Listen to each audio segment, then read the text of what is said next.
First, he lost a bet, then he shot 112 in a US Open qualifier. Here's how it happened. Okay, he started out on the back nine, excuse me. So he started out 58, 54. And I mean, it doesn't show us, unfortunately, all the penalty shots and things like that.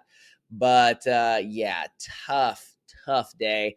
A lot of eights on that scorecard. 1, 2, 3, 4, 5. Man, 5 snowmans and then a 10. Hey guys, welcome back to the channel. This is Michael Leonard here at Wicked Smart Golf, and today I had to film a quick reaction video because this story just blew up yesterday, rightfully so, and it's a little bit funny, it's a little bit frustrating. I had to record this because today is actually my practice round for my US Open qualifying that I have tomorrow down at Southern Dunes here in Arizona. So I know what it's like to compete in some of the bigger events. I've had a chance to do a lot of US Opens, US Amateur qualifiers, even went to Q School in 2019. So I really have a pretty good understanding of tournament golf. I've had probably over 150 days the last 5 years. And so I had to put myself in the shoes of these two guys that got paired up with this individual who went out there and just fired a 112. So let's take a look at this article and kind of break it down play by play. Really well written article. Nice job here, Alan. It's like I said, it's a little bit funny, but it's also like really frustrating to think about it. And so let's start with the top. So this started with the fantasy football bet. You know, guys are obviously obsessed with fantasy football. When you lose, usually you have to do some stupid shit. In this case, it was have to play in a US Open qualifier. It's not as bad as some of the other ones I've heard of people having to get tattoos. I have a friend that's actually had to get tattoos from losing. So you just never really know what's going to happen with this. But in this individual, it looks like we had 3 guys. So they're usually threesomes in these just to speed up pace of play. Had some other issues with his running back, Derrick Henry. You know how it goes. Injuries happen in the NFL. So what really happened? So he doesn't carry an official handicap, but he estimates it to be an 18 to 20, meaning breaking 100 in any round is no guarantee. So here's the first thing is that to be qualifying for these events, you have to have, I think it's under like a 2 handicap or 1.4 or something like that, just to get in as an amateur. So there's kind of the catch here is that the only way this got it. Okay. Yeah. So it says you have to have a 1.4 or lower handicap. But he didn't register as an amateur. He did so as a professional. And like they go on to talk about, you do not have to, have a PGA Tour card to be a professional, or you don't have to be on the Korn Ferry Tour or one of the other mini tours. Like you can basically just say tomorrow, hey, I'm a professional, sign up for it, and you're good to go. I think in this case, the entry fees are the same. Sometimes they're different, like the amateurs pay less than the professionals, but qualifying, usually it's just kind of a one-time fee. And then in this case, there's the local qualifying, which is what this guy shot his beautiful 112 in. And then you have to go to the sectional qualifying, which is a 36-hole event, and that's at a different site. So that's not even getting there yet. We're just starting with the first one here. And so he had a 9 a.m. tee time with 2 other locals, Cole Gritton and Thomas Henson. I might need to have them on the podcast just to talk about what this experience was like. Let's see here. He says, to be a professional, all you have to do is say, I'm a professional. Like I said, you don't have to worry about it. He is going to lose his amateur status. I believe, I really thought you had to win money to lose your amateur status because this guy clearly isn't winning anything from this. But I'm not 100% sure on that one in terms of being a professional versus an amateur. But I guess it was a tough course, and I did actually pull up the course to take a look at it so we can kind of go through some of these holes. It's a tree-lined design, mean pins. So yeah, US Open qualifying, you're going to get hard pins. I'm expecting a lot of good pins tomorrow on my event. Usually they're about 3 to 6 paces off of the sides of the green. You're not going to find anything in the middle. The course is going to be as long as possible. They're going to have tight pins. Fairways are going to be firm. Greens are going to be firm and hopefully fast.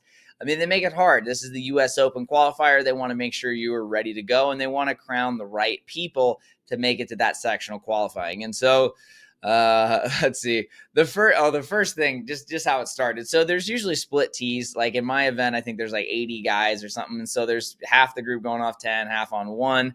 But I have almost made this mistake before, but I always double check because, some courses, the first tee is way over here, the 10th tee is way over there. If you're running late, you're going to have to worry about getting a penalty. And then if you're more than, I think, 5 minutes late, then you actually just get DQ'd and your 200 or 250 bucks is just gone. So what happened here, of course, this had to start out like this. He was scheduled to go off the 10th tee. They were just waiting for him. It's like a minute before we tee off and he's not there. The rules official is like, do you know him? And they're like, nope, we never heard of this guy. So that's already kind of like a weird start. You're just like trying to get in the zone. You got 18 holes. You got to focus, lock in. Nothing else matters for the next 5 hours. We're just trying to hit a lot of good shots and play great golf. So the first thing, you're already worried about that. Then the red flags just keep coming here. Let's see, dangerously close to incurring a 2-stroke penalty before hitting his opening tee shot, but he got it. So that was the first red flag. Second thing is he comes in with a jumbo-sized staff bag. Oh, God, there's nothing worse than a staff bag unless you're a PGA Tour pro with a caddy. There's no need for a staff bag on the golf course. But to make it worse, red flag number 3 on the first shot of the day, Kirkland clubs, which are sold through Costco, of course. I think they only make wedges. I know they make great golf gloves. I won't knock them for that. But my God, I couldn't imagine the mindset of these other 2 kids that are like really thinking today's the day, my local qualifying, I got to do it. And then this guy shows up. All right, so let's keep going. So 500 yards. So they started on the back 9. So the back 9 here, it's a 500-yard hole. I pulled it up in Blue Golf just to take a look. So it is a tough golf course. I mean, it's 7,000 yards, nearly 7,100, a big rating, 75.6, 141 slope. This is no doubt a player's golf course, which it should be. You're not going to have U.S. Open sites usually at super easy courses. They're going to make them really hard. The course I'm playing tomorrow has got like 7,400 yards. It's a beast. And like I said, the pins are tucked. If they have any weather, it's damn near impossible. And they want to make it challenging for the players. This is not a casual, fun round. So let's go back to the play-by-play. Oh, God. So it just keeps getting worse. So he says he opens his stance about 30 degrees left, and we're like, what is going on? And then he just cold tops it maybe 20 feet. It happens. I've been there. I've hit a few tops out there. I've seen other people hit tops and the S words. It happens, no doubt, but it's still a tough one to shake. Luckily, he was hopefully last off the box, so no one had to go after him. When they finally made it to the green, 5 or 6 shots later, oh no, then he had red flag number 4. He's putting with his glove on. Nobody putts with their glove on. Nobody should putt with a glove on. Like that's just not a good thing. They estimated he lost between 15 and 20 balls, but Eckert puts the number closer to 7 or 8. Yikes. And like I even say, which raises the matter of accounting. With all these strokes and lost balls, was a 112 an accurate number? He, of course, says it was. We weren't cheating or anything. I mean, hopefully you're not cheating and shooting a 112. Me and my buddy gave them the right strokes. So I guess this guy did. I read in here he had a caddy too that was like a good accomplished player. And so he kind of explained to the 2 guys what was going on early on in the round to kind of defuse the situation. Because again, this is really distracting for these 2 kids because one, they spent a couple $100 and this is the US Open on the line. I mean, they want to have everything they can. They want to control what they can. They want to play their best golf. So that's really frustrating for them. Just because I've been there myself with people that probably shouldn't be in certain events and they somehow get in because you can mess with the handicap system pretty easily, unfortunately. But, when you're out there and you're trying to break par and you're watching guys shooting it in the 90s, that's tough. And I'm not saying that bad rounds don't happen. You're going to shoot high 70s. You're going to shoot some in the 80s sometimes. That just happens, even scratch golfers. But when you're logging in the 90s and you're getting up there in the 112s, that is so hard to actually focus on hitting a great drive, getting it up and trying to make birdies because you're wasting time. You're not able to get in a good tempo because you're out there looking for their golf balls all over the place. You're trying to not watch their swing, but you also want to see a little bit of where the ball goes so you can speed it up. I mean, it's just really, really hard to keep it keep it together mentally. And of course, golf is a mental game. Don't get me wrong. You shouldn't be able to let your playing competitors get in your head, but it's very much easier said than done when you're watching a guy hit 40 more shots than you are. So let's take a look here at this beautiful scorecard. Man, he started out on the front nine. Okay, he started out on the back nine, excuse me. So he started out 58, 54. And I mean, it doesn't show us, unfortunately, all the penalty shots and things like that. But yeah, tough day. A lot of eights on that scorecard. 1, 2, 3, 4, 5. Man, 5 snowmans and then a 10. You want to know what happened on the 10? It's only a 400-yard hole, too. Now, don't get me wrong. Like I said, the scores were pretty high. Let's take a look at. All right, so we had these guys here. We had Ryan, Andrew, Jacob, Wade, and Matthew qualify with the 72s and 73s. I think there's a playoff for 73. That's actually pretty high for a U.S. Open qualifier. So I definitely believe that the course was playing tough.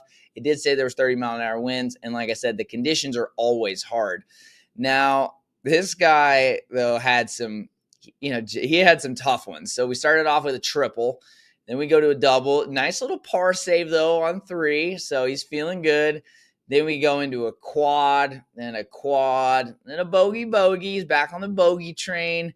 But then a little snowman finish. And I think for a lot of people, they probably would have just walked it in, shooting 58 on 1-9. I remember in a qualifier I played in, actually in the U.S. Open qualifier, the first time I played in it, I did not have a good 9. I think I shot 43 or 44. It was pretty bad. And the guy kind of hinted that I should quit after 9. And I was like thinking to myself, there's no way I'm going to quit this thing. Ended up shooting 36 on the back. So I saved some face and was able to at least bounce back and have some good memories. But 58, I mean, that's a little too much. I definitely could see it. But I'm assuming the fantasy football bet here made him keep going. Ended up going double, triple. I don't even know what that is. 6 over on a hole, par, bogey, par. He finished off pretty nice. Other than that, 8 snuck in there again, but he had a par. He had 3 pars coming in. Like I said, that 8's a little blemish on the card. Otherwise, you might have even snuck into the maybe 50 or 49 if you made a birdie. But needless to say, did not get that. Now, here's what I talk about in the article. They mentioned I was caddy, did talk about the situation. And it looks like, I feel bad because it says Gritton and Henson, the guys he played with, they shot 81, found their scorecards here. So again, they probably were like just really having a hard time focusing. It looks like this second hole here was hard for everybody. I think everybody made double.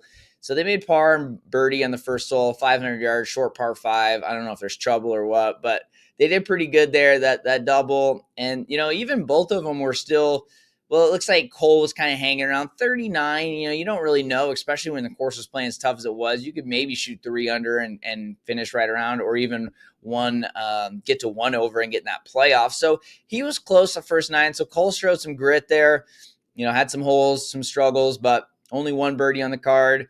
Thomas Henson here had a pretty tough back 9, 42, and then, cleaned it up nice, 39. Not bad. Again, 81s. They ended up missing it by, I think 73 got into the playoff. I don't know how many players it was. As he says here, it did keep my mind wandering a bit. The other concern was pace of play. Now, this is really big because there's nothing worse than having a rules official up your ass because you're moving slow or someone in your group's moving slow. It throws off your routines. You're feeling like you're rushing the whole time. You're rushing your swing. You're walking fast. You're not reading putts as much as you'd like. You're not taking as much time picking the right club and doing your distance and stuff. That sucks. So again, I feel really bad for these guys because that does suck. There's nothing worse than having one guy in your group that shouldn't be there and he's slow and play down, and that's affecting others. And again, I understand this is a bet, but as a golfer, obviously this one kind of pisses me off because this is something you only get to do once a year and you might not do it a ton in your life. And so you want to give it your best effort. I will say it says Eckert was making a concerted effort to keep up and generally exhibited good etiquette. So, obviously we like to see that, but still, it's just tough. It's just hard to think about. Obviously, it's funny for the everyday player. It's funny for a lot of people that aren't trying to make it their career. But for these guys, again, that's a tough one. I will say they will have a great memory. Obviously, trying to be an optimist here. They are going to have a funny memory for the rest of their lives thinking about this. Definitely will be one that they remember for a long time. They do talk about kind of what will happen. The USGA might not find it so funny. Again, they want to kind of now, the USGA might not find it so funny. They want to obviously protect the integrity of these events. This is a big event. So I don't know what they're going to do for that. That's a tough one. Usually it says even in the article here, you can kind of get blacklisted if you usually go over a certain score. And they might make it harder for you to register in the future events, or might even give you like a cool off period of a year or 2 years, or you might need to show proof of other scores or other tournaments. So I think that's probably a good move in this case. Obviously, you don't know what's going to happen next year if this guy loses a bet, but needless to say, a entertaining article, but hopefully they can at least laugh it off, and maybe they'll get some good karma from the golf gods coming in the future. So let me know in the comments what you think. Do you think it's funny? Do you think it's stupid? Are you pissed off for those guys? Let me know in the comments. I would love to hear. And thanks again, and I'll see you guys in another video.